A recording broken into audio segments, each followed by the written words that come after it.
Hi, everyone. Welcome to the Purpose for Life podcast. I'm your host, Suzanne Roberts.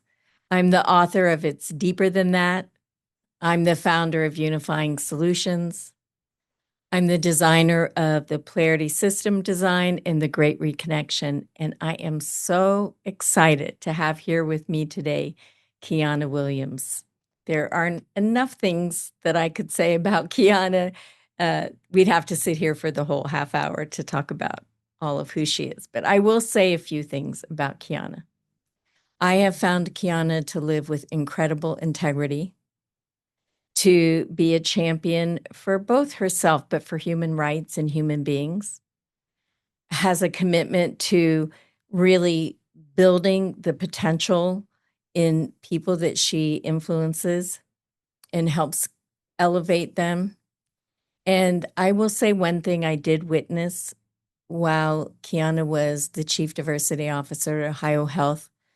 I saw her create an initiative to bring anti-racism and into an organization and shift a culture with a team, but with her vision. And I've never seen anybody else do anything like that before. And that's something that just made me go, I want to be around Qiana Williams.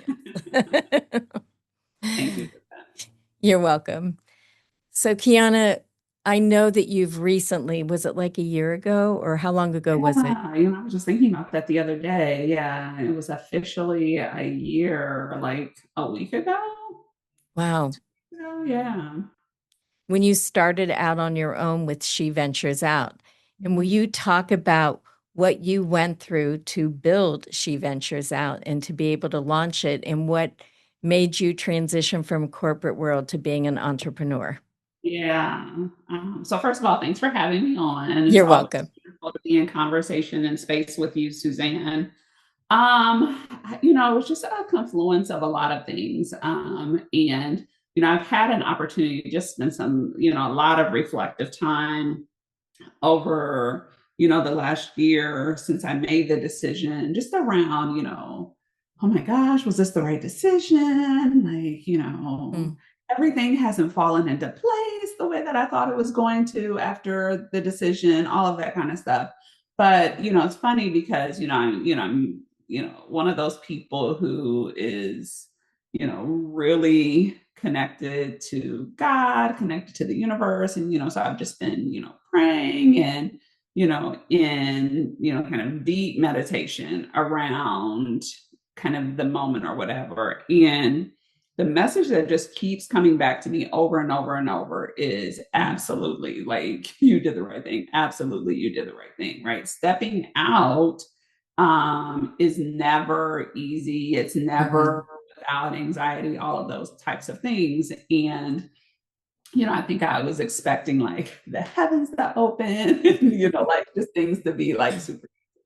But to get to your specific question, so I spent a great deal of my life in corporate environments, working to just be a really good person, a really good leader, all of those types of things. And with a really clear North Star, I wanted to lead an HR function for a major organization. And so, in every organization that I was in, I was always, like asking, like, what is it going to take to get me there? And, my boss and my boss's boss would always say, do these things. And so I do those things. And in kind of the last organization before I went to OHSU, all of these things were told to me. And so I did all of those things, right?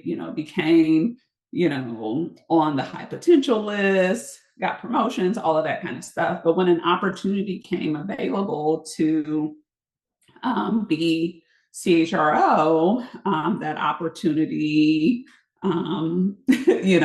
somehow wasn't presented to me, right? The opportunity somehow disappeared, right? Even though I had done all the things that, everyone said that I needed to do.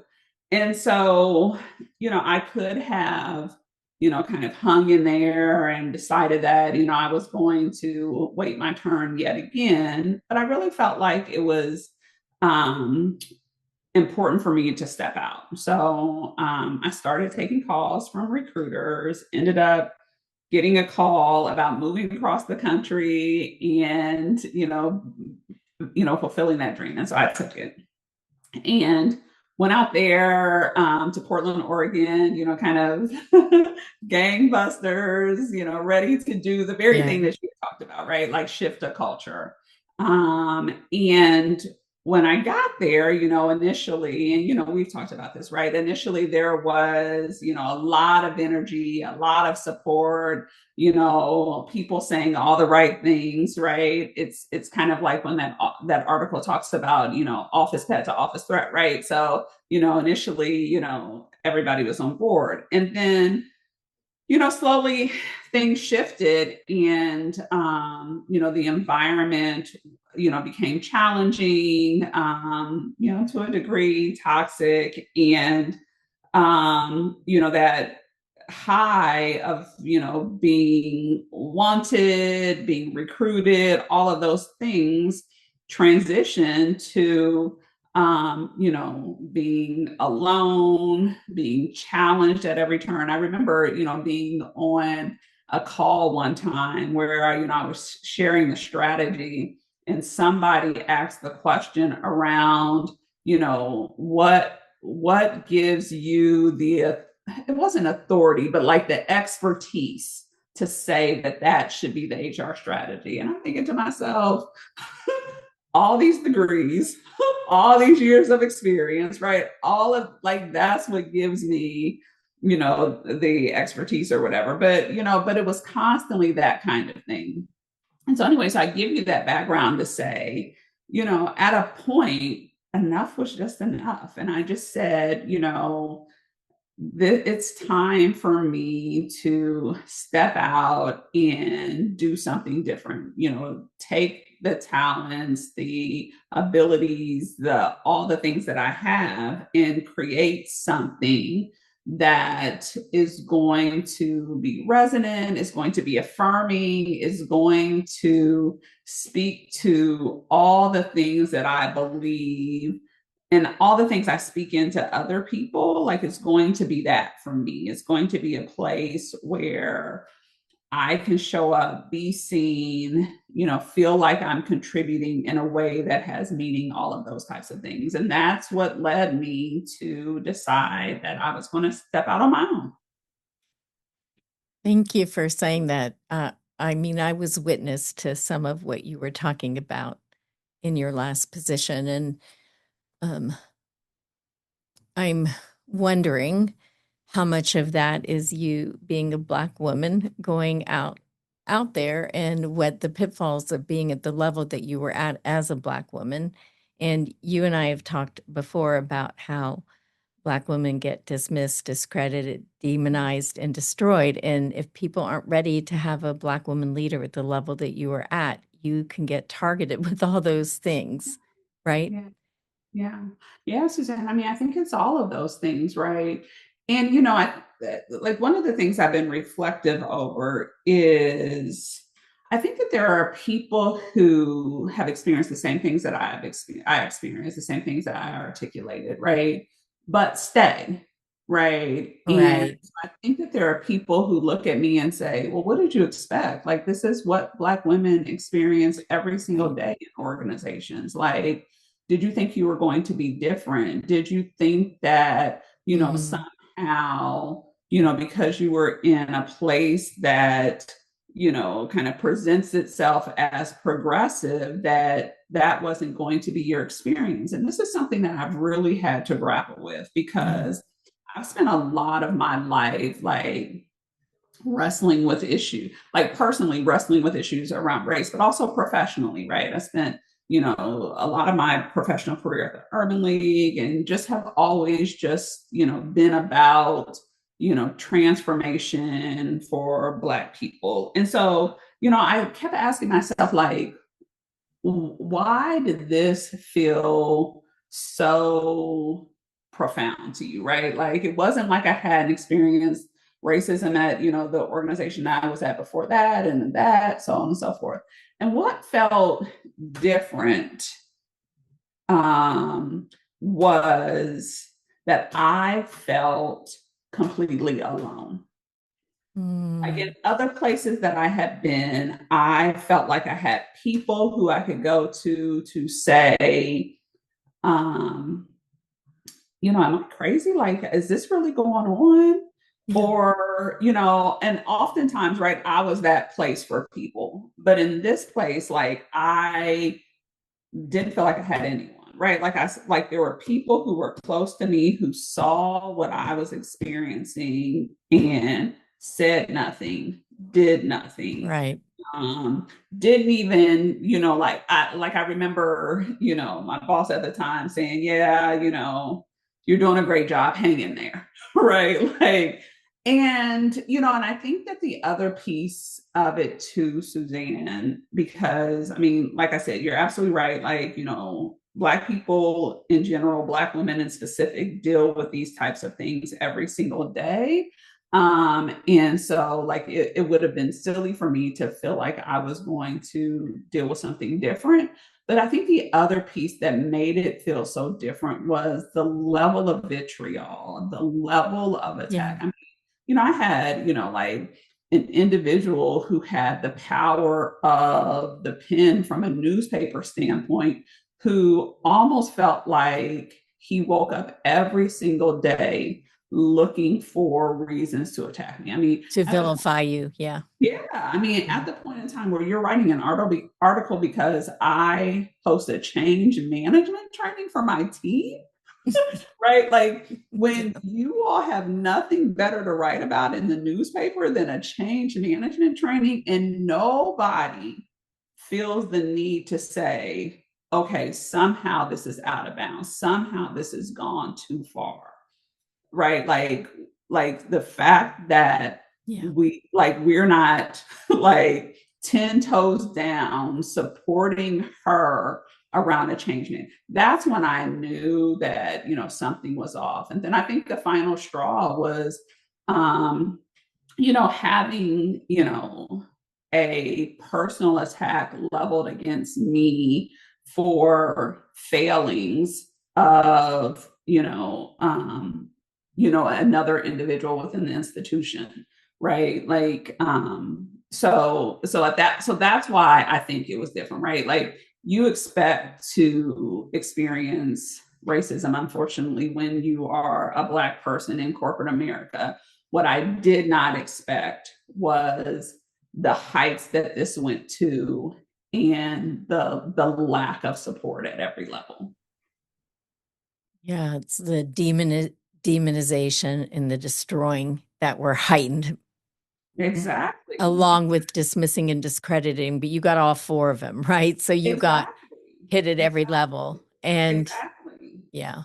Exactly. I mean, think about the fact that, it goes back to the earlier story. Like I had spent my entire career building a record of success, building a Yeah. portfolio of being a great leader, a great employee, all of those things. And I was watching somebody like systematically try to destroy that. And there's no getting around that, right? Like I'm one of those people who, is very conscious of like not giving people power and realizing that, Right.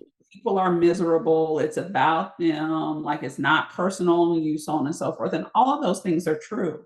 But what's also true is that this person was okay with advancing stories that weren't true, like, like shifting stories Yes. to, fit a narrative, all of those types of things, right? And nobody felt like they should stand against that. I remember asking one time, I was on a call with, two people who I worked with at the time, and I said, this story went out and nobody challenged it. I said, do you know me to be a person who lacks integrity? Because that's what this story says. Right. I said, do you have, like, is that any experience that you've ever had with me? No. Right. And so that's the thing, Suzanne. Well, I'm grateful that you set your own boundary about it when nobody else would. And that's something that I want to acknowledge about you, Qiana, that you have a fight for inside of you. I've seen you fight for so many things, and it feels like this was a great fight for yourself. Yeah. And Yeah. Yeah. I think that's absolutely it. and also, Qiana, I'm really fascinated. I'm just going to ask you this because I've experienced you different than I've experienced most leaders. Like, we did something after George Floyd, where you and I did a dialogue for the organization about white supremacy and racism and those kinds of things. And before anything we ever did, you always took a moment to center and pause before. And I had never been with a leader, and this was years ago, that actually brought a sense of mindfulness or brought a sense of reflection into something that we were going into. And you talked about, God and talking to God and listening to God. And then it seems like you've had an inner practice along the way towards tuning into your own inner wisdom or tuning into something deeper inside of you while you've been wildly successful, in the corporate world. And how do you feel like that inner development that you've been paying attention to and your prayer and your faith informs who you are and also maybe informed that decision too? Yeah. Well, so first of all, I have to say that, I had a colleague who had introduced the pausing, in a team meeting, and it resonated with me so much that, I started doing it as well. But I will say, like, you're spot on, because it definitely was the reason why I was able to resonate with it when my colleague did it and then wanted to start doing it is because from a really early age. I remember my mom having us, like, listen to or read books by like Marianne Williamson and Michael Bernard Beckwith and, Hmm. Wayne Dyer, right? And just this idea, right, of, connecting to, a power bigger than myself, but also understanding that I am that power, right? Like, it's like in Right. the Bible where God said, where God talks about, like we are created, in his image, right? And that, so in my mind, right, like what I'm thinking about in that moment, well, what I think about in every moment, right, is how can I show up in a way that honors who God has created me to be, Yeah. who affirms that, who affirms the best in me, right? Because, there are times where I miss the mark, there's Right. times where I miss the mark as a leader, there's times where I've missed the mark as a mother, as a daughter, all of those things, as a colleague. But what I know beyond a shadow of a doubt, right? And I think this is part of the reason why, that experience was so challenging for me, is because I know without a shadow of a doubt that every single day when I attempt to be, right, the way that I'm trying to show up is in a way that affirms other people, right, is a way that allows other people to find their best, to be Yes. their best, to connect to their brilliance, right? Whenever I'm in a space one on one or in a group, it is always about how can I ensure that I leave people better than I found them. And I I think for sure that comes from, early experiences around, connecting to spirit, connecting to, who I am spiritually. And, those authors that I talked about do that, reading my Bible does that, all of those things. Um, And I think that the other thing that that does for me is it grounds me in those spaces, right? Because, there was a point I remember talking to, the pastor of the church that I went to when I was in Portland. And I was like, yeah, like, I don't believe, like that this is what God wants for me. Like, this is a very challenging experience. Like, this is like, it's horrible. And, he said, I just want to challenge that. He said, sometimes God does put us in challenging situations. And so I decided, okay, like I'm going to honor that word and I'm going to hang in here, right? I'm going to keep showing up. I'm going to keep doing the things, so on and so forth. But then, Suzanne, something pretty significant happened. And I heard clearly, Oh, like, you can go. you Yes. can go. So you Yeah. stayed in the challenge Mhm. until you got the message. And I think that requires deep listening because sometimes we cannot get out of the challenging circumstances that we're in and we're not meant to. And then there's a point when it's clear and it's done. Yeah.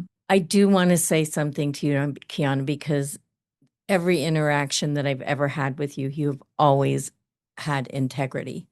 And Yeah. I also trust you to tell me the truth, which produces trust in me. You'll be honest with me and forthright, and I can be back with you.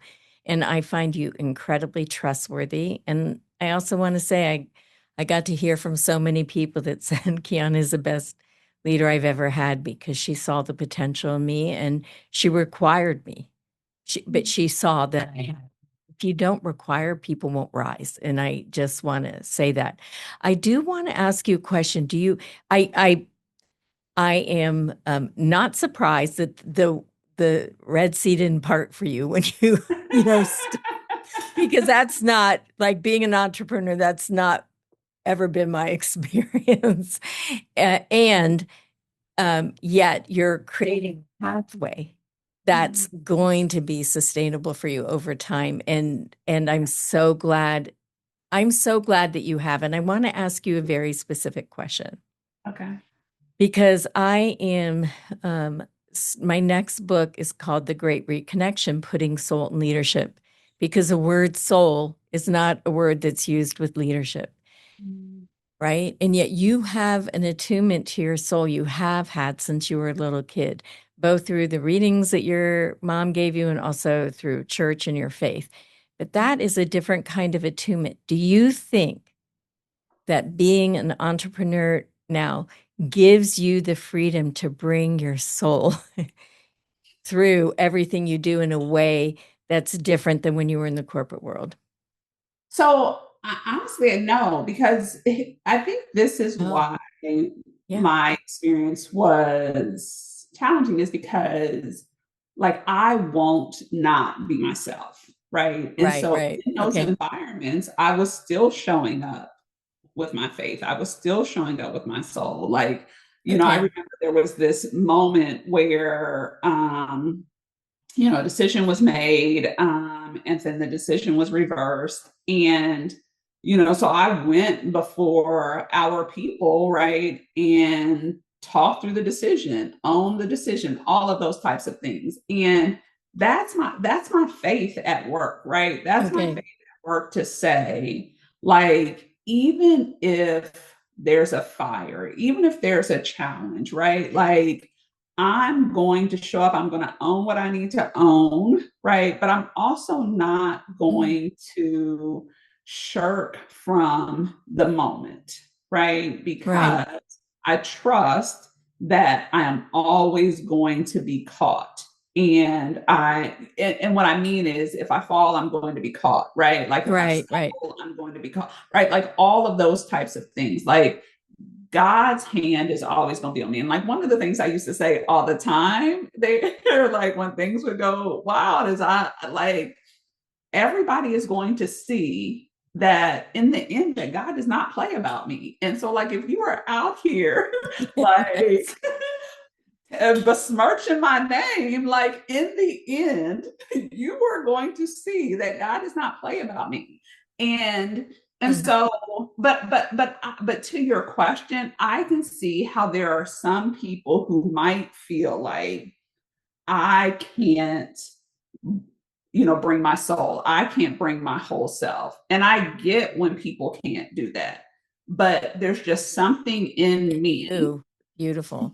Yeah, there's just something in me who is like, I have to do it. Like, I just have to bring all of Qiana. And because there was a point, when I was younger where like I was really afraid to bring all of Qiana. Like, everybody always marvels when I say, like, like that I feel like I'm not an extrovert. I certainly wasn't an extrovert as a child. I certainly felt like the awkward Black girl as the child. I certainly felt like I had to dim the light of Qiana and all of that kind of stuff. And so I work really hard now to just be Qiana, and knowing that some people are going to love it, some people aren't. Right. But what no one is ever going to be able to say is that me being Qiana did not create space for you to be Suzanne or for Bob to be Bob, right? Like, because there's this quote, and I think I've talked about it before, from Marianne Williamson, where she says, like, when we allow our light to shine, we give other people permission to do Right. the same. I'm all about that. Awesome. What freedoms do you find being an entrepreneur? Um, Well, certainly the freedom of, determining, what I do when I do it, right? Because, when you're, in a corporate environment, your time is rarely your own, right? Especially when you're in a highly visible position like the Right. one that I was in, where, people demand your time, and, if you don't give it to them, right, then, they may go to the newspaper. So I Still felt crazy to me. Yeah, go on. exactly. I still felt, really responsible for being responsive. And, now, I don't have to be as much, right? Like, I get to choose, like, who I work with, when I work with people, so on and so forth. So that's definitely a freedom. What else would I say is a freedom? I mean, the type of work I do, is, there's freedom there, right? I don't necessarily do the breadth and depth of things that I had done, like when I was in a corporate environment. So those are two of the things that I think I feel more freedom in. And what are you loving the most about what you're doing now? Like, what are you doing? Let's let our Yeah, listeners know what, if they wanted more of you, what could you offer them? yeah. So I launched my coaching practice, Be Unapologetically Brilliant. Will you And just say that again? Because that's a beautiful sure. thing. Yeah, It, so Be Unapologetically Brilliant, love which that. is my coaching practice, where, I'm really focused on people in transition. So transitioning to a new job, transitioning out of an organization, going into the C-suite, going into your first management role, but also transition that happens outside of work, right? So it's transitioning out of a relationship, transitioning across the country for, like to pursue a new job, whatever, like those types of things. So, transitions can be challenging, and, helping people, kind of work through and manage their transitions is where I feel like I have a sweet spot. Nice. Yes. That's exciting. And what's the title of your book? Because I read the book when you were still at your last job, and I thought, I wonder if she's prepping to leave. I don't know if you meant that to be a bridge, but I loved your book and it's on my bookshelf. But will you share the title of the book? Sure. So it's The Lie, an Enchanted Revelation. And the subtitle is A Fairy Tale of Finding Your Voice in a Forest of Fables. And, it's funny that you say that, because honestly, I was not thinking of it from the standpoint of transitioning at that point in time, but I was thinking about it from the standpoint of, um, you know, how do I share my story? Which, it's funny because, I wrote a book before that, The Career Roadmap. And both books, now, like, I didn't think about this until you just said what you just said. but both books were born out, obviously, of personal experience, but they were both at a point in time where I felt like I needed to share something in particular with other people who may be experiencing things. So the career roadmap was about, how do you lead? How do you kind of get unstuck in your career? And it came on the heels of me feeling like I have been stuck and I have been kind of stagnant when I was trying to excel. And then the lie was born out of a moment in time where I felt like not only had a lie, multiple lies been told about me, but also, which is where the lie came from, but also it's also a play on the lies that we internalize, Right. right? The lie of not being ready, the lie of not being enough, the lie of being too much, the lie of imposter syndrome, all of those things.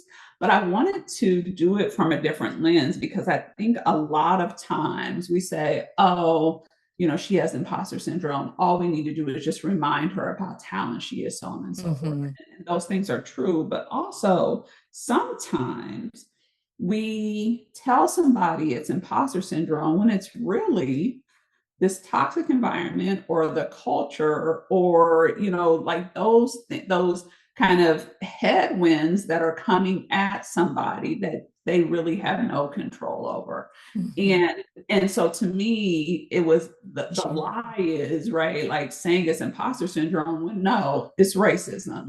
No, it's Right, right. microaggressions. Yeah, Right, like no, it's conscious bias. Right, like that's what.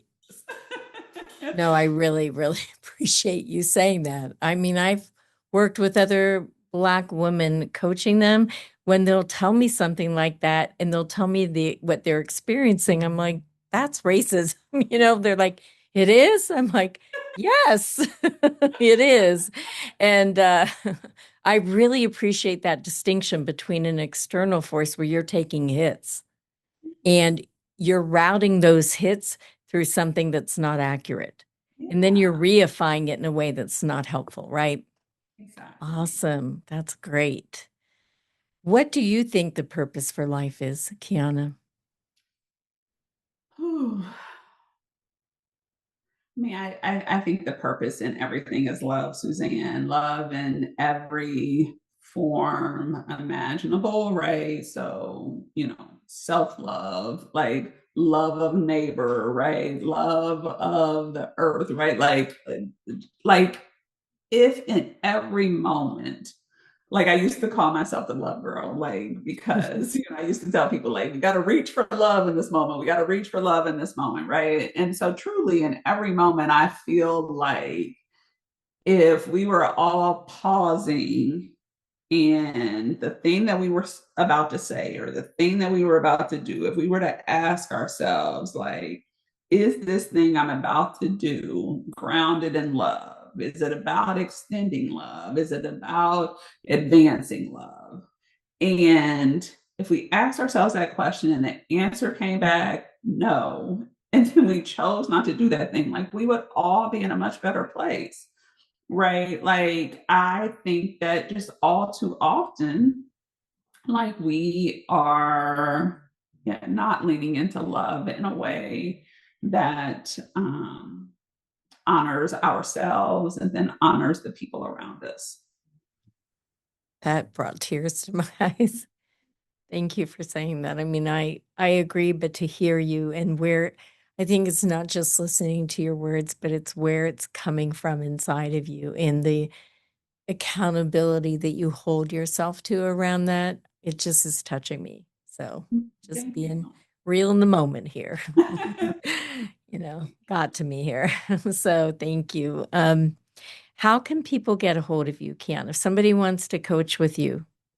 Yeah, yeah. So, I mean, a few ways, right? Somebody can email directly at Qiana at bebrilliant.coach, COACH. They can find me on our website, bebrilliant.coach. And then, I'm occasionally on social media. So LinkedIn is always the best place to find me from a professional standpoint. Qiana Williams on LinkedIn. Well, I encourage anybody that's in any kind of transition to reach out to Qiana. You will grow. I promise you that.